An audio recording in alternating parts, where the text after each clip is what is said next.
स्वागत आहे तुमचं the officer your personal mentor या आपल्या ऑनलाईन लर्निंग प्लॅटफॉर्मवरती. आपल्या पीवायक्यू सिरीज मधला हा आपला आजचा टॉपिक आहे, तो म्हणजे शब्दयोगी अव्यय. आता हा शब्दयोगी अवयव जो शब्दाला जोडून येतो तो काय असतो? शब्दयोगी अवयव असतो. मग हा शब्दालाच फक्त जोडून येतो का? तर नाहीये. हा शब्दाला जोडून येतो, त्याच बरोबरीने हा काय करतोय, तर त्या शब्दाचा इतर शब्दांशी असणारा जो काही संबंध आहे तो संबंध दाखवण्याचं कार्य करणारा हा शब्दयोगी अवयव आहे. मग या घटकावरती 2013 ते 2022 पर्यंत जे काही आयोगाने प्रश्न विचारले त्या प्रश्नांचं काय करणार आहोत आज आपण? विश्लेषण पाहणार आहोत. चला तर सुरुवात करूया या आपल्या शब्दयोगी अवयवाला. पहिला प्रश्न, जी अव्यय नामे आणि नामाप्रमाणे योजलेले शब्द यांच्या पुढे येऊन त्यांचा वाक्यातील इतर शब्दांशी संबंध दाखवितात. लक्षात घ्या, प्रश्न खूप इंटरेस्टिंग आहे, खूप महत्वाचा असा प्रश्न आहे. शब्दयोगी अवयव काय कार्य करतो त्याच्यावरती हा असणारा प्रश्न आहे. जी अव्यय नामे आणि नामाप्रमाणे योजलेले शब्द यांच्या पुढे येऊन त्यांच्या वाक्यातील इतर शब्दांशी संबंध दाखवितात त्यांना टिंबटिंब म्हणतात. काय म्हणतात? त्यांना विशेषण म्हणतात का? नाहीये. विशेषण तुम्हाला माहिती आहे काय असतं विशेषण? क्रियाविशेषण अवयव म्हणतात का? नाहीये. कारण क्रियाविशेषण अवयव काय करतं? क्रियेबद्दल विशेष माहिती सांगतं. विशेषण काय करतं? वाक्यातलं नाम जे आहे त्याच्याबद्दल विशेष माहिती सांगतं. शब्दयोगी अवयव, यस, इथं काय असणार आहे उत्तर? शब्दयोगी अव्यय. आलं लक्षात? शब्दयोगी अवयव जो आहे की काय करतोय, तो शब्दाला जोडून येतोय आणि शब्दाला फक्त जोडून येत नाहीये, तर तो शब्दाला जोडून आल्यानंतर त्या शब्दाचा वाक्यातील इतर शब्दाशी असणारा संबंध दाखवण्याचं कार्य करतोय. आलं लक्षात? हा शब्दयोगी अव्यय.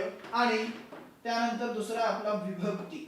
विभक्ती प्रत्यय जो आहे किंवा विभक्ती जो आहे, हा विभक्तीचा जो काही घटक आहे तो काय करतो? सेम याच्यासारखंच हा कार्य करत असतो. आलं लक्षात? पुढे जाऊया आता. आता त्या पुढे जाण्या अगोदर तुम्हाला एक महत्वाची गोष्ट सांगायची, ती म्हणजे की शुद्ध शब्दयोगी अव्यय काय आहे? शुद्ध शब्दयोगी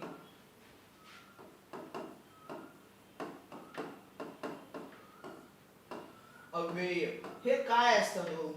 तुम्हाला याच्यावरती आता या घटकावरती पुढे बरेच प्रश्न आलेले दिसून येतील. शुद्ध शब्दयोगी अव्यय, हा अव्यय जोडल्यानंतर जो काही ज्या शब्दाला तो जोडला गेलेला आहे त्याचं सामान्य रूप होत नाही. हा की पॉइंट लक्षात ठेवा. काय आहे? शब्दाचं सामान्य रूप हे होत नाही. शब्दाचे सामान्य रूप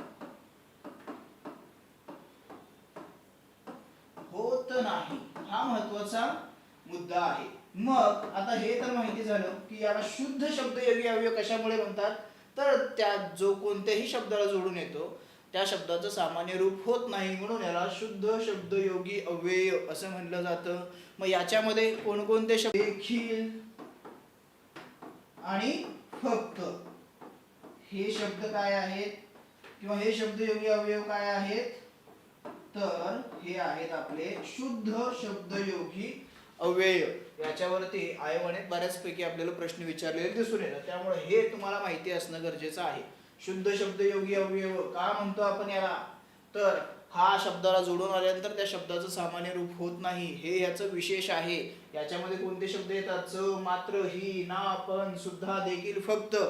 आलं लक्षात? याच्यावरती आयोगाने वारंवार प्रश्न विचारलेले आपल्याला दिसून येतात, त्यामुळे हे माहिती असणं गरजेचं आहेच. ओके, चला आता पुढच्या प्रश्नाकडे जाऊया. वर, खाली, पुढे ही क्रियाविशेषण अव्यय जेव्हा स्वतंत्र न येता, काय म्हणतोय हा? स्वतंत्र न येता शब्दाला जोडून येतात तेव्हा त्यांना काय म्हणतात? शब्दाला जोडून आलं की तो काय असणार आहे? शब्दयोगी अव्यय असणार आहे. उभयान्वयी अव्यय आहे का? दोन वाक्य जोडते का? नाहीये. केवळ प्रयोगी अव्यय आहे का? नाहीये. तर काय आहे तो? शब्दयोगी अव्यय आहे. शब्दाला जोडून येणारा शब्दयोगी अव्यय असतो, हे लक्षात ठेवा. त्यानंतर पुढचा प्रश्न, उद्या आम्ही सुद्धा गावाला जाणार आहोत. अधोरेखित, सुद्धाला अधोरेखित केलंय. अधोरेखित शब्द पुढीलपैकी कोणत्या प्रकारातील आहे? क्रियाविशेषण अवयव, विभक्ती प्रतिरूपक अव्यय, शुद्ध शब्दयोगी अव्यय की क्रियाविशेषण? आता मागच्या स्लाइड मध्ये झालं होतं बघा, काय होतं तिथं? शुद्ध शब्दयोगी अव्यय. आम्ही सुद्धा, त्या सर्वनामाचं झालं का सामान्य रूप? नाही झालं ना, आहे तसाच तो राहिला. शुद्ध शब्दयोगी अव्ययाचं वैशिष्ट्यच ते आहे की ते काय करतात, तर ज्या शब्दाला जोडून येतील त्या शब्दाचं ते सामान्य रूप करत नाहीत, हे महत्वाचं विशेष आहे त्यांचं. त्यानंतर पुढे जाऊया पुढचा प्रश्न. व्यतिरेक वाचक शब्दयोगी अवयवाचा गट ओळखा. व्यतिरेक वाचक शब्दयोगी अवयवाचा गट ओळखायचा आहे. आता याच्यामध्ये बघा काय शब्द असतील. शिवाय, खेरीज, विना, विषयी, विशी, बद्दल. ओके. विना, वाचून, परता, आत, बाहेर, मागे. विना, वाचून, परता, आत, बाहेर, मागे. तर याच्यापैकी बघा अ आणि क हे जे आहेत हे काय आहेत. दोन पर्याय बरोबर आहेत. विषय, विषयी, बद्दल, आता, बाहेर, मागे यांचा संबंध येत नाही. व्यतिरेक वाचक बद्दल विचारलेला आहे. व्यतिरेक म्हणजे त्याच्याशिवाय पर्याय नाहीये. तुझ्याशिवाय मी जगू शकत नाही म्हणतो ना आपण. कोणाला तरी म्हणलं असेल तुम्ही पण, आठवा बरं. या खेरीज मी काहीही घेणार नाहीये. या पेन खेरीज या मी काहीही घेणार नाहीये. मला हाच पाहिजे. व्यतिरेक, वेगळा काही नकोय मला तिथं. तुझ्या विना मी जगू शकत नाही. तुझ्या विना मी जगू शकत नाही. काय आहे हे. व्यतिरेक वाचक शब्दयोगी अवयव आहेत. त्याच्यामधून आपल्याला समजतं ते नुसतं येऊन शब्दासोबत संबंध नाही दाखवत. त्यामधून त्यांचा एक वैयक्तिक काहीतरी अर्थ व्यक्त केला जातो की हे शब्दयोगी अवयव जोडल्यानंतर त्यामधून एक व्यतिरेक वाचक असेल, केवळ वाचक असेल, तुलनावाचक असेल, अशा पद्धतीने ते काय करतात त्यांचा स्वतंत्र अर्थ व्यक्त करतात. एकूण हे 16 काय आहेत हे आपले शब्दयोगी अवयव आहेत. 16 शब्दयोगी अवयवांची संख्या असलेली दिसून येते. त्यामध्ये महत्वाचे काय आहेत त्याच्यावरती जास्त प्रश्न असतात. त्यामध्ये तुम्हाला सांगायचं म्हणलं तर व्यतिरेक वाचक जो आहे, व्यतिरेक वाचक शब्दयोगी अवयव जो आहे याच्यावरती अधिक प्रश्न आलेले आपल्याला दिसून येतात. आणि त्यानंतर दुसरा जो आहे तो म्हणजे महत्वाचा, तो म्हणजे शुद्ध शब्दयोगी अवयव.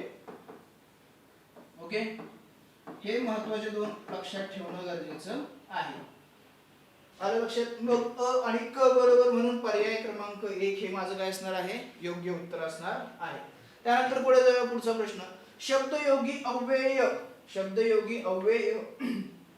शब्दयोगी अव्यय असलेले वाक्य ओळखा. आता शब्दयोगी अव्यय असलेले वाक्य ओळखायचे आहे. घराजवळ विहीर आहे. आहे ना इथं जवळ जोडलेला आहे बघा. घराजवळ, जवळ हा काय आहे शब्दयोगी अवयव. राम आणि सीता वनवासात होते. आणि मी हे काय केलं हो, दोन वाक्य जोडलेली आहेत. हे काय आहे उभयान्वयी अव्यय. उभयान्वयी अव्यय आहे. त्यानंतर घाईने पळाला म्हणून घसरून पडला.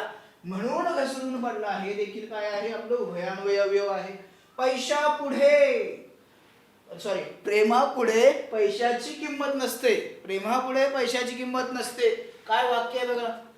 प्रेमापुढे पैशाची किंमत नाही म्हणजे पैसा महत्वाचा नाही आहे, त्याला प्रेम महत्वाचं आहे. पण लक्षात घ्या आता जगात उलट चाललं. पैसा महत्वाचा आहे, प्रेम आपोआप मिळतं. पैसा राहिला की प्रेम येणार आहे तुमच्याकडे, हे लक्षात ठेवा. त्यामुळे पैसा कमवायचा, प्रेम काय हो, प्रेम त्या पैशाकडेच येत असतं. ते म्हणतात ना, तो कुठला तरी पिक्चर मधला डायलॉग आहे बघा, तुम लड़की के पीछे भागोगे तो पैसा तुम्हारे पीछे भागेगा क्या, नहीं भागेगा. लेकिन तुम पैसे के पीछे भागोगे तो लड़की तुम्हारे पीछे भागेगी. लक्षात ठेवा. म्हणजे आता ठीक आहे, इथं आपल्याला लक्षात ठेवायचं की इथं शब्दयोगी अवयव असलेले उदाहरणं आपल्याला विचारले होते. ए मध्ये दिसतोय आणि मला डी मध्ये दिसतोय. मग ए सी बरोबर बी डी चूक नाहीये. ए डी बरोबर आहे ना, ए डी बरोबर बी सी चूक.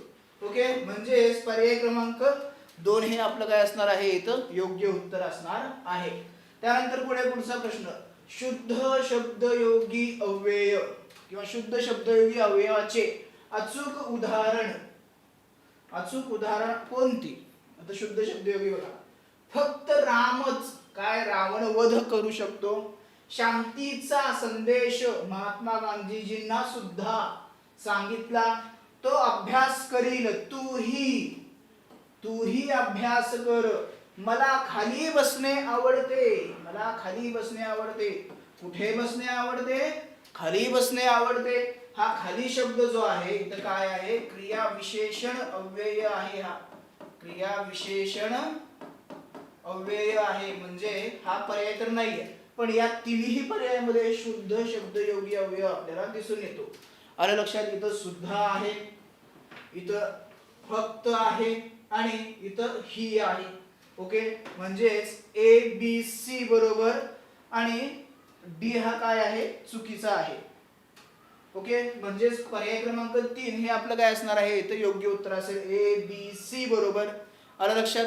आता पुढे जाऊया पुढच्या प्रश्नाकडे. पुढचा प्रश्न, च ही ना सुद्धा फक्त देखील ही कोणती अवयव आहेत, माहिती आहे आता, शुद्ध शब्दयोगी अव्यय आहेत. काय आहे, शुद्ध शब्दयोगी अव्यय. म्हणजेच इथं आता आपल्याला तो प्रश्न नाहीये, इथं काय आहे, क्रिया विशेषण अवयव, शब्दयोगी अवयव, केवळ प्रयोगी अवयव आणि उभयनिष्ठ अवयव. आता आपण पुढची एक स्टेप गेलो ना, पण मुळामध्ये हे काय आहेत तर शब्दयोगी अवयव आहेत. पण याचा पोट प्रकार जर पाहिला तर ते काय असतील, शुद्ध शब्दयोगी अव्यय. म्हणजे इथं गुगली टाकली बघा अवयवाने, आपण काय करतो, हे अरे हे महत्वाचे आहेत, याच्यावरती प्रश्न येतो, आपण पाठ करतो. मग खाली आपल्याला शुद्ध शब्दयोगी दिसत नाहीये, पण लक्षात घ्या ना, शब्दयोगी अवयव देखील तिथं आहे. म्हणजे मेन टॉपिकच आहे तो शब्दयोगी अव्यय. म्हणजे पर्याय क्रमांक 2 योग्य उत्तर असेल. त्यानंतर पुढचा प्रश्न काय, त्याच्या घरावर कौले आहेत. ओके, हे क्रिया विशेषण अव्यय आहे का, क्रिया दाखवली आहे का, कौले घरावरची उडून गेली का, नाही आहे ना. ओके, हे शब्दयोगी अवयव आहे, बरोबर आहे. हे शब्दयोगी व क्रिया विशेषण अवयव आहे. लक्षात घ्या मित्रांनो, ज्यावेळी एखादा शब्द वाक्यामध्ये एक करतो तो 3-3, 4-4 कार्य नाही करत, 2-2 कार्य नाही करत, एका वेळी एकच कार्य तो पार पाडू शकतो, एकच भूमिका तू काय करू शकतो, बजावू शकतो. त्यामुळं फक्त बी बरोबर आहे, बाकी सर्व काय आहे, चूक आहेत. म्हणजे पर्याय क्रमांक 1 हे आपलं काय असणार आहे, योग्य उत्तर असणार आहे. त्यानंतर जाऊया पुढच्या प्रश्नाकडे. पुढचा प्रश्न, पुढील विधाने वाचून योग्य उत्तर लिहा. शब्दयोगी अवयव हे नाम व सर्वनामांना लागतात. अगदी बरोबर आहे, ते नामांनाही लागतात आणि सर्वनामालाही लागतात. तुझ्याकडून कसं होतंय, तुझ्याकडून, तुझ्याशी, तू सुद्धा कसं आहे, तू सुद्धा, म्हणजे तिथे हे लागतोय आणि नामाला तर लागतोय, हे तुम्हाला माहितीच आहे. त्यानंतर शब्दयोगी अवयवामुळे नामाचे किंवा सर्वनामाचे सामान्य रूप होत नाही असं म्हणतोय. सामान्य रूप होत नाही, होतं. मित्रांनो लक्षात घ्या, सामान्य रूप हे होतं, फक्त त्याला अपवाद काय आहेत, शुद्ध शब्दयोगी अवयव. म्हणजे हे विधान चूक आहे, त्या अपवादाबद्दल प्रश्न नाहीये. तर सर्वसामान्यपणे शब्दयोगी अवयवामुळे त्या शब्दाचं, नामाचं किंवा सर्वनामाचं सामान्य रूप होत नाही असा तो प्रश्न आहे, पण ते चुकीचं आहे, होतं. म्हणजे बी विधान चूक आहे. शब्दयोगी अवयवांच्या ठिकाणी क्रियाविशेषण आणि विभक्ती प्रत्ययांचे गुण असतात. शब्दयोगी अवयवांच्या ठिकाणी क्रियाविशेषण आणि विभक्ती प्रत्ययांचे गुण असतात. हे विधान देखील काय आहे तर बरोबर आहे. हे विधान बरोबर असलेलं आपल्याला दिसून येतं. तर हे क विधान बरोबर आहे आणि अ विधान बरोबर आहे, तर आपल्याला काय पाहिजे पर्याय, एक तर ब चूक आहे आणि अ क बरोबर आहे अशा टाईपचा आपल्याला पर्याय पाहिजे. ब बरोबर ते तर विधान चुकीचं आहे, त्यामुळे ए पर्याय, एक पर्याय गेला. फक्त अ आणि ब बरोबर नाहीये, कारण ब चुकीचं आहे.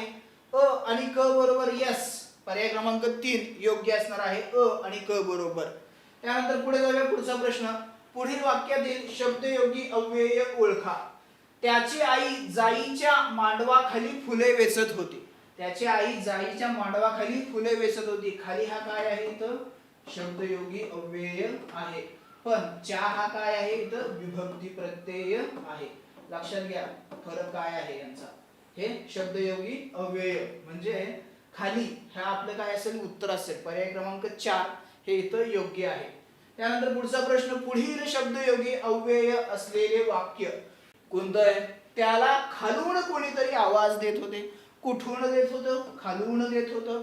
क्रिया विशेषण अवयव आहे, हे काय आहे, क्रिया विशेषण अवयव. त्यानंतर पुला खालून बरेच पाणी वाहून गेले. कुठून गेले, पुला खालून गेले, खालून. पण इथं काय आहे तर शब्दयोगी अवयव आहे, शब्दाला जोडून आलेला आहे, हे महत्वाचं आहे, ते लक्षात ठेवा. म्हणजेच पर्याय क्रमांक 2 योग्य उत्तर. पुढे जायची काही गरज नाही आहे, तुम्हाला जो प्रश्न विचारला त्याचं उत्तर भेटते ना, बस इनफ आहे तेवढंच आपल्यासाठी. ओके, त्यानंतर पुढे जाऊया मग पुढच्या प्रश्नाकडे. खालीलपैकी शब्दयोगी अव्यय नसलेला गट ओळखा. असा आता गट कोणता आहे की जो शब्दयोगी अवयव नाहीये. अगोदर वर पर्यंत पुढे आहे, समक्ष अपरोक्ष बाहेर मागे हा देखील आहे, त्यानंतर कडून, आतून, पासून, मधून हा देखील आहे.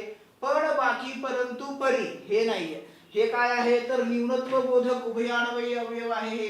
हे लक्षात घ्या. हे काय आहे? न्यूनत्व बोधक उभयान्वयी अव्यय आहे आपलं. आणि लक्षात म्हणजे हाही पर्याय बरोबर, हाही पर्याय बरोबर आणि हाही. आपल्याला काय विचारलं होतं? नसलेला गट ओळखा. मग या प्रश्नाचं उत्तर काय असेल आपलं तर पर्याय क्रमांक 4 असणार आहे. पर्याय क्रमांक 4 हे याचं योग्य उत्तर नसलेला गट विचारला होता आपल्याला. त्यानंतर पुढे जाऊया. पुढचा प्रश्न, चतुर्थी विभक्ती प्रत्ययाची कार्य करणारे किंवा करणाऱ्या अवयवांचा गट ओळखा. आता एक लक्षात घ्या, आपण विभक्ती प्रत्ययामध्ये देखील पाहिलेलं आहे की विभक्ती प्रतिरूपके म्हणून काही शब्द काय करतात तिथं कार्य करत असताना आपल्याला दिसून येतात. मग त्याच्यावरतीच असणारा हा प्रश्न आहे. तर आता चतुर्थी विभक्तीसाठी कार्य करणारा गट ओळखायचा आहे आपल्याला. आता आत, मध्ये, खाली, ठाई, विषयी हा सप्तमी विभक्तीचा आहे. हा कुणाचा गट आहे? सप्तमी विभक्तीचा गट आहे. त्यानंतर कडून, करवी, द्वारा, मुळे, योगे हे काय आहे तर तृतीया विभक्तीचा गट आहे. हा तृतीया. पासून, पेक्षा, शिवाय, खेरीज हा काय आहे? पंचमी विभक्तीचा गट आहे. पंचमी विभक्ती. आणि करिता, साठी, कडे, प्रत हे काय आहे तर हे आहे चतुर्थी विभक्तीचा गट. चतुर्थी विभक्ती म्हणजेच पर्याय क्रमांक 4 हे काय असणार आहे तर आपलं योग्य उत्तर. आपल्याला काय विचारलं होतं? चतुर्थी विभक्ती. मग आपण काय उत्तर दिलं बरोबर? 4. करिता, साठी, कडे, प्रत हे काय आहे आपलं चतुर्थी विभक्तीचे प्रतिरूपके आहेत. आलं लक्षात? पर्याय क्रमांक 4 हे आपलं योग्य उत्तर असणार आहे. त्यानंतर पुढे जाऊया. पुढचा प्रश्न, शब्दयोगी अव्यय सामान्यतः नामांना जोडून येत नाहीत म्हणतोय. हा म्हणजे धडधडीत चूक आहे. धडधडीत खोटं बोलतोय. अरे ते शब्द नामाला जोडून येतात ना, दुसरं कोणाला येतात का? नाही. ओके. त्यानंतर पुढे, शब्दयोगी अव्यय क्रियापदे आणि क्रियाविशेषणे यांना केव्हा केव्हा जोडून येतात. हे मात्र बरोबर बोलला की केव्हा केव्हा जोडून येतात, सारखं जोडून येत नाहीत, कधी कधी येतात जोडून. म्हणजे ए विधान चूक, बी विधान बरोबर. वरील दोन्ही वाक्ये काळजीपूर्वक वाचून खालील पर्याय वाचले ना, काळजीपूर्वक सॉल्व्ह पण केला आपण. आता उत्तराकडे जाऊया. पहिले वाक्य चूक, दुसरं वाक्य बरोबर आहे. म्हणजे पर्याय क्रमांक 1 हे माझे उत्तर असेल. इथं आहे किंवा येतात असं पाहिजे होतं, मग ते बरोबर असतं. आलं लक्षात? त्यानंतर पुढे जाऊया. पुढचा प्रश्न, खालील पैकी शुद्ध शब्दयोगी अव्यय ओळखा. कोणता असा शुद्ध शब्दयोगी अवयव आहे की जो शब्दाला जोडून आलाय पण त्याचं सामान्य रूप झालेलं नाहीये? बघा ऑप्शन मध्ये पुढे दिसतं तुम्हाला. तर जो इथं तुम्हाला दिसेल, देवळाच्या बाहेर नाहीये, वृक्षाखाली नाहीये, गाय सुद्धा यस गाय आहे, मूळ नाम गाय. शब्दयोगी अव्यय जोडला तरीही त्याचं सामान्य रूप झालं का? नाहीये. पण ला जोडून बघा, गाईला किंवा गाईकडून. आलं लक्षात? त्यानंतर पुढे देऊळ, देवळ काय आहे इथं आपलं मूळ नाम आहे पण त्याच्या रूपात बदल झाला. वृक्षाखाली, वृक्ष हे काय आहे आपलं इथं मूळ नाम आहे, इथं त्याचं सामान्य रूप झालं. म्हणजे पर्याय क्रमांक 4 हे आपलं योग्य असणार आहे. आणि शहरो शहरी हा काय आहे? सामासिक शब्द आहे. हा सामासिक शब्द आहे. पुढे जाऊया आता पुढचा पर्याय. पुढचा प्रश्न, शब्दयोगी अव्यय पुढील पैकी कोणत्या शब्द जातीला जोडून येतात? कोणत्या शब्द जातीला जोडून येतात? आणि हा प्रश्न 2 वेळेस आलेला आहे. लक्षात घ्या मित्रांनो, बरेच प्रश्न हे काय होतात वारंवार रिपीट झालेले दिसतात. आणि हा प्रश्न ॲज इट इज म्हणजे काहीही बदल न करता जशाच तसा आलेला हा प्रश्न आहे. आणि दोन्हीही वेळेस एसटीएम मुख्यलाच आला होता. हेही त्याचे एक विशेष आहे. 2017चे एसटीएम मुख्यला देखील आला होता आणि 2016चे एसटीएम मुख्यला देखील आला होता.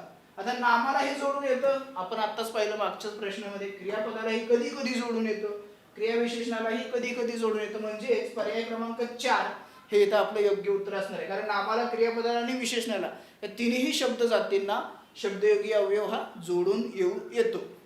त्यानंतर पुढचा प्रश्न, पुढील पैकी कोणते शब्दयोगी अवयव व्यतिरेकवाचक शब्दयोगी अव्यय नाही? कोणतं असं आहे की जे व्यतिरेकवाचक नाहीये? तुझ्या विना आपण पाहिलं होतं का व्यतिरेकवाचक? तुझ्या विना जगू शकत नाही, याच्या खेरीज, या पेन खेरीज मी कुठला पेन घेणार नाही, हे देखील आहे. देखील हा देखील आहे. आणि निराळा हा नाहीये, म्हणजेच पर्याय क्रमांक 4 हे काय असणार आहे, इथं आपलं योग्य उत्तर असणार आहे. पुढील पैकी कोणते शब्दयोगी अवयव व्यतिरेक वाचक शब्दयोगी अव्यय नाही. आता यामध्ये बघा विना देखील आहे, तुझ्या विना जगू शकत नाही, खेरीज तुझ्या या खेरीज मला काहीही चालणार नाही, आणि देखील देखीलचा संबंध येत नाही, तर देखील हे उत्तर असेल, कारण हे व्यतिरेक वाचक मध्ये येत नाहीये. 4 निराळा आहे, तो देखील येतो आपला, म्हणजेच पर्याय क्रमांक 3 हे इथं काय असणार आहे, इथं आपलं योग्य उत्तर असणार आहे. त्यानंतर पुढे जाऊया, पुढचा प्रश्न, शब्दाला जोडून आलेल्या अव्ययांना काय म्हणतात. साधा सिंपल प्रश्न, काय म्हणतो आपण त्याला, शब्दयोगी अव्यय असं म्हणतो. जो शब्दाला जोडून येतो तो काय असेल, तर शब्दयोगी अव्यय असणार आहे. त्यानंतर पुढचा प्रश्न, पुढील उदाहरणामधील शब्दयोगी अवयवांचा प्रकार ओळखा. तर तम मध्ये परीस आलं लक्षात, मेंढरा परीस म्हणतो ना आपण, ते काय गाढवा परीस मेंढर बरी, गाढवा परीस मेंढर बरी म्हणजे हेतुवाचक आहे, कालवाचक आहे, स्थलवाचक आहे की तुलनावाचक आहे. आपण जे उदाहरण पाहिलं, मेंढरा परीस गाढवा परीस मेंढर बरी म्हणजे तुलना केली. यांच्यापेक्षा गाढवापेक्षा मेंढर चांगली असतात, ती काय आहेत, ज्ञानी असतात, सरळ आपल्या एका ह्याने निघून जातात, म्हणजेच पर्याय क्रमांक 4 हे आपलं काय असणार आहे, इथं योग्य उत्तर आहे. हे तर तम मध्ये परीस हे तुलनावाचक शब्दयोगी अवयवाचे शब्द आहेत. त्यानंतर पुढचा प्रश्न, पुढील विधाने वाचा. च ही ना फक्त ही शुद्ध शब्दयोगी अव्यय आहेत का, आहेत. आपण पाहिलं होतं बघा आता, म्हणजे अविधान काय आहे, बरोबर आहे. काही शब्दयोगी अव्यय विभक्ती प्रत्ययांचे कार्य करतात, ही विधान बरोबर आहे. शब्दयोगी अव्यय जोडले जाताना मूळ शब्दाचे सामान्य रूप होत नाही, होते. काय आहे, सामान्य रूप होते, म्हणजे हे विधान कसं असणार आहे, चूक असणार आहे. आपल्याला अ आणि ब हा पर्याय पाहिजे, बरोबर असणार. हे फक्त अ बरोबर म्हणतोय, म्हणजे हाही गेला. ब व क बरोबर नाही ना, क चूक आहे, त्यामुळे हाही गेला. अ ब आणि क बरोबर, क नकोय ना, म्हणजे हाही गेला. अ व क बरोबर म्हणजे इथं क आहे, हाही बरोबर गेला. आयोगाने हा प्रश्न काय केला होता, रद्द केला होता, कारण अ आणि ब हे बरोबर असणारा इथं पर्याय नाहीये. आलं लक्षात, त्यामुळे हा प्रश्न रद्द झालेला आहे. अ आणि ब हे दोन्ही विधान काय आहेत, बरोबर आहे. त्यानंतर पुढचा प्रश्न, खालील शब्दयोगी अव्ययांचा प्रकार ओळखा. सारखा हा योग्यता दाखवतोय, संग्रह दाखवतोय, काल दाखवतोय किंवा हेतू दाखवतोय. तुझ्यासारखा तूच आहेस देवा, देवासारखा कोण आहे, देवच आहे, तिथं कुणीही जागा घेऊ शकत नाही. काय केलं आपण, योग्यता दाखवली ना, तुझ्यासारखा तूच आहेस, तुझ्या सम तूच आहेस. आलं लक्षात, योग्यता दाखवली जाते, म्हणून हा काय आहे, योग्यता वाचक शब्दयोगी अवयवाचा प्रकार आहे. त्यानंतर पुढे जाऊया, पुढचा प्रश्न, दगडा परीस वीट मऊ अधोरेखित शब्दातील शब्दयोगी अवयवाचा प्रकार ओळखा. काय हो, दगडा परीस वीट मऊ, तुलना केली ना, दगडापेक्षा काय आहे, वीट मऊ आहे, म्हणून काय करायचं, डोक्यात मारून घ्यायची असं नाहीये. ते असतं जनरली एक बोलण्यामध्ये आपल्याला असतं बघा, दगडा परीस वीट मऊ, हे नाही चांगलं तर ह्याच्यापेक्षा, तोही काय म्हणजे गुणाचं नाहीये, पण ऍटलिस्ट त्याच्यापेक्षा हे ठीक आहे. म्हणजे हा तो जेवढा आगाऊ आहे ना, तेवढा हा आगाऊ नाही आहे, हा आहे पण थोडासा कमी आहे. म्हणजेच काय, दगडापेक्षा वीट मऊ, मग इथं काय, दगडा परीस वीट मऊ म्हणजेच काय, तुलना केलेली आहे, म्हणजेच इथं पर्याय क्रमांक 2 ही आपलं काय असणार आहे, योग्य उत्तर असणार आहे. त्यानंतर पुढचा प्रश्न, तुम्ही म्हणाल तर आम्ही देखील नाटकाला येऊ या वाक्यामध्ये कोणते अवयव आले आहे. क्रियाविशेषण नाहीये, साधित शब्दयोगी अवयव नाहीये, शुद्ध शब्दयोगी नाहीये का केवळ प्रयोगी अवयव आहे. आता लक्षात घ्या, इथं काय आहे, ते शुद्ध शब्दयोगी अवयव आहे, कारण याच्या रूपामध्ये बदल झालेला नाही. देखील हा शब्द आपण तिथं पाहिला होता, म्हणजेच पर्याय क्रमांक 3 हे आपलं योग्य उत्तर असणार. त्यानंतर पुढचा प्रश्न, खालील वाक्यांपैकी शब्दयोगी अवयवाचे उचित प्रयोग असलेले वाक्य ओळखा. देशासाठी प्राण अर्पण करणारे हुतात्मे होत, पतंग वर जात होता. ओके, त्यानंतर सूर्य ढगा मागे लपला, मागे या ठिकाणी विहीर होती. तर लक्षात घ्या, पर्याय क्रमांक 3 हे योग्य उत्तर असणार आहे, कारण ढगा मागे लपला. आणि हा साठी जर तुम्ही म्हणत असाल तर साठी हा विभक्ती प्रतिरूपक म्हणून इथं कार्य करताना आपल्याला दिसून येतो. त्यामुळं हे आपलं उत्तर होऊ शकत नाही. हे काय आहे? विभक्ती प्रतिरूपक. ओके. तर पर्याय क्रमांक 3 हे काय असणार आहे? तर योग्य उत्तर असणार आहे. ढग आपलं नाम आहे, मागे हा काय आहे? शब्दयोगी अवयव आहे. आणि हे उदाहरण असताना आपण हे उत्तर देत असू तर मग काय आपल्या चूक होणार आहे, हे लक्षात ठेवा. का तर या ठिकाणी ते काय आहे? विभक्ती प्रतिरूपक म्हणून तो आलेला आहे. म्हणजेच हे विभक्तीचं कार्य करतो ना की शब्दयोगी अवयवांचं कार्य करतोय. आलं लक्षात? त्यानंतर पुढे जाऊया. पुढचा प्रश्न. पुढील विधाने वाचून योग्य पर्याय निवडा. कडे, मध्ये, प्रमाणे ही शुद्ध शब्दयोगी अवयव आहेत का? कडे, मध्ये, प्रमाणे पाहूया आता. च, मात्र, ना ही शुद्ध शब्दयोगी अवयव नाहीत म्हणतोय. काय म्हणतोय? नाहीत. या ठिकाणी ना याने आयोगाने सगळं उलटा गेम केलाय. ही शुद्ध शब्दयोगी अवयव नाहीत आणि हे शुद्ध शब्दयोगी अवयव आहेत. वरचं खाली, खालचं वली, असं काय केलं आयोगाने? तुम्हाला कन्फ्यूज करण्याचा प्रयत्न केला. च, मात्र, ना, ही, सुद्धा, देखील ही काय आहेत? आपली शुद्ध शब्दयोगी अवयव आहेत. आणि कडे, मध्ये, प्रमाणे हे कसे आहेत? फक्त शब्दयोगी अवयव आहेत. ते शुद्ध शब्दयोगी अवयव नाही आहेत. म्हणजे वरचं खाली, खालचं वरी केलं म्हणजे दोन्ही विधानं काय आहेत? चुकीची आहेत. म्हणून पर्याय क्रमांक 4 हे काय असणार आहे? आपलं योग्य उत्तर अ आणि ब चूक. त्यानंतर पुढे जाऊया. पुढचा प्रश्न. ऐवजी या शब्दयोगी अवयवाचा उपप्रकार ओळखा. ऐवजी या शब्दयोगी अवयवाचा. माझ्या ऐवजी तू गावी जाशील का? आपण काय केली? आदला बदली केली. आणि हे आदला बदली जी करतो, उदाहरणार्थ आपण आणखीन आदला बदली काय करतो? माझ्याकडे 100 रुपये आहेत, हे तू घे आणि तुझ्याकडचं ते पुस्तक मला दे. आपण काय केली? आदला बदली केली. काय केली? आदला बदली. पण याला आपण आदला बदली म्हणत नाही. याला आपण काय म्हणतो? व्याकरणाच्या भाषेच्या दृष्टिकोनातून जर विचार केला आपण विनिमय म्हणतो. विनिमय.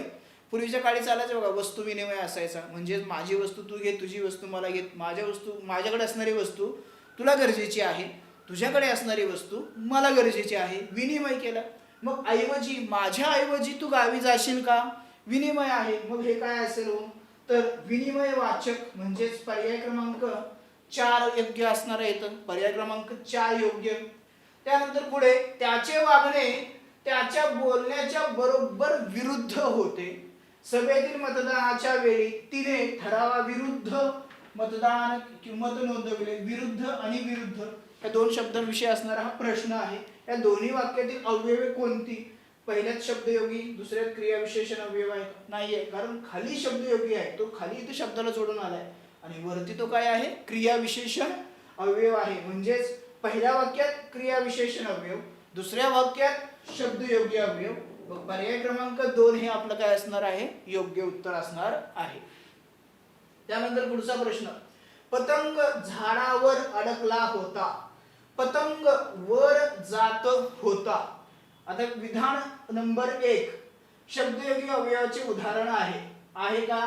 यस. झाडावर म्हणजे ए इथं बरोबर आहे, अ देखील काय बरोबर असणार आहे. विधान नंबर 1 क्रियाविशेषण अवयव चूक, इथं नाही आहे ते क्रियाविशेषण. विधान नंबर 1 क्रियाविशेषण अवयवाचे उदाहरण, विधान नंबर 2 क्रियाविशेषण अवयवाचे उदाहरण आहे ना. कुठं जातोय पतंग? वर जात होता. म्हणजेच क बरोबर. मग आता पर्यायाकडे जाऊया. फक्त ड बरोबर, फक्त ब बरोबर, फक्त अ आणि क बरोबर, अ क बरोबर. म्हणून पर्याय क्रमांक 3 हे माझं काय असणार आहे? इथं योग्य उत्तर असणार आहे. त्यानंतर पुढचा प्रश्न. पुढील विधाने वाचून योग्य पर्याय निवडा. शब्दयोगी अवयव नामांना जोडून येत नाहीत. येतात रे बाबा, येतात. काय होतात? येतात. विधान चूक. शब्दयोगी अवयव विकारी शब्द आहेत? नाही रे, म्हणून तर ते अविकारी किंवा अव्यय म्हणून ते संबोधले जातात. म्हणजे हेही विधान चूक. दोन्हीही विधान चुकीचे आहेत. अ आणि ब चूक. का चूक? हे शब्दाला जोडून येतात म्हणून तर ते शब्दयोगी अवयव आहेत. आणि हे कसे आहेत? अविकारी अव्यय आहेत. आलं लक्षात? म्हणून यांना काय म्हणतो आपण? शब्दयोगी अव्यय किंवा शब्दयोगी अवयव ही विकारी नाही तर अविकारी शब्द जाती आहे. पर्याय क्रमांक 4 हे आपले योग्य उत्तर असणार आहे. त्यानंतर पुढे शब्दयोगी अवयवासंबंधी काही विचार पुढील प्रमाणे. काय विचार आहेत पाहूया. शब्दयोगी अवयव हा विकारी शब्द आहे. चूक आताच पाहिलं ना, विकारी नाहीये, अविकारी आहे. शुद्ध शब्दयोगी अवयवामुळे मागील शब्दाच्या अर्थास विशेष जोर येतो. यस, येतो. शुद्ध. मीच का, च आहे ना, मीच का जाऊ, तूच तो आहेस ज्याने माझ्या गाडीची हवा सोडली होती. तूच आहेस तो जो माझा पाठलाग करतो नेहमी. म्हणजे शुद्ध शब्दयोगीमुळे जोर येतोय शब्दांवरती. शब्दयोगी अव्यय सामान्यतः नामांना जोडून येतात. बरोबर आहे. च मात्र ना ही स्थलवाचक आहे. च मात्र ही स्थलवाचक नाही रे. हे काय आहे? शुद्ध शब्दयोगी आहे. शुद्ध शब्दयोगी आहेत. म्हणजेच काय हो, फक्त ब आणि क बरोबर आहे. ब आणि क. वरील विधानातून योग्य ते पर्यायी उत्तर शोधा. कोण आहे? ब आणि क. म्हणजे पर्याय क्रमांक 4 हे आपलं इथं योग्य उत्तर असणार आहे. आता पुढचा प्रश्न, खालीलपैकी संबंधवाचक शब्दयोगी अव्यय कोणते? संबंध दाखवणारा. बघा, संबंध दाखवण्यासाठी कशाचा वापर करतो यापैकी आपण? विषयी, योगे, संगे, साठी. आता इथं विषयीचा आपण काय करतो? वापर करतो. माझ्याविषयी कुणी काही बोललं का? माझ्याविषयी तिथं कुणी काही बोललं का? मोदींविषयी कुणी काही बोलत होतं का? राहुल विषयी कुणी काही बोलत होतं का? हे असं काय करतोय आपण? कोणाला तरी संबंध दाखवण्यासाठी काय करतोय? विषयी. म्हणजेच पर्याय क्रमांक 1 हे काय असणार आहे आपले योग्य उत्तर. त्यानंतर पुढचा प्रश्न, खाली दिलेल्या वाक्यातील अव्यय असलेले वाक्य कोणते? वसंताचे डोळे पाणीदार आहेत. वसंताचे डोळे पाणावले. आता पाणी पाणी पाणी आणि पाणी याच्यावरती असणारा प्रश्न. पहिलं ते लक्षात घ्या. पाणीदार आहेत, पाणावले क्रियापद होईल. पाण्यागत आहेत. आणि इथं तर काय ते नामच म्हणून आलेलं आहे. इथं क्रियापद म्हणून आलेलं आहे. इथं काय आहे? ते विशेषण म्हणून आलेलं आहे. पाणीदार आहे म्हणजे ते विशेषण आहे. इथं क्रियापद आहे. आणि इथं गत हे काय आहे? शब्दयोगी अव्यय असणार आहे. आलं लक्षात? म्हणजेच पर्याय क्रमांक 3 हे काय असणार आहे आपल्या इथं? योग्य उत्तर असणार आहे. ओके. तर मित्रांनो, हे होते आपले शब्दयोगी अवयव या घटकावरती असणारे आयोगाच्या आतापर्यंतच्या प्रश्नांचं विश्लेषण. आवडला असेल तर मित्रांनो नक्कीच शेअर करा. काही सजेशन असतील तर नक्कीच कमेंट करा. आणि आणखीन एक महत्त्वाची गोष्ट म्हणजे जेवढा अभ्यास करताय त्याचबरोबर हे PYQ पण बघा. कारण यापैकी 8 ते 10 मार्क हे फिक्स म्हणजे फिक्स प्रश्न रिपीट होऊन तुम्हाला मिळणार आहेत. आणि त्यासोबतच प्रश्न सोडवण्याचे टेक्निक पण तुम्हाला कळणार आहे. ओके, भेटूया मग पुढच्या लेक्चरमध्ये. धन्यवाद. The officer, your personal mentor चॅनलच्या नवनवीन अपडेट्ससाठी चॅनलला लाईक, सबस्क्राईब आणि शेअर करा. थँक्यू.